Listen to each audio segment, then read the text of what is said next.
Ready to give your iPhone a fresh look with new wallpapers?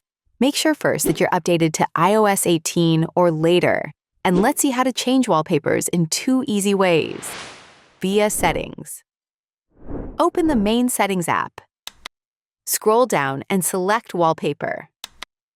Tap on the Add New Wallpaper option. In the menu, locate and tap on the iOS 18 wallpaper section. Swipe through to preview vibrant colors like azure pink or sleek purple. Choose your preferred wallpaper. Customize the appearance with light, dark, or automatic settings based on your preference. Once satisfied, tap Add.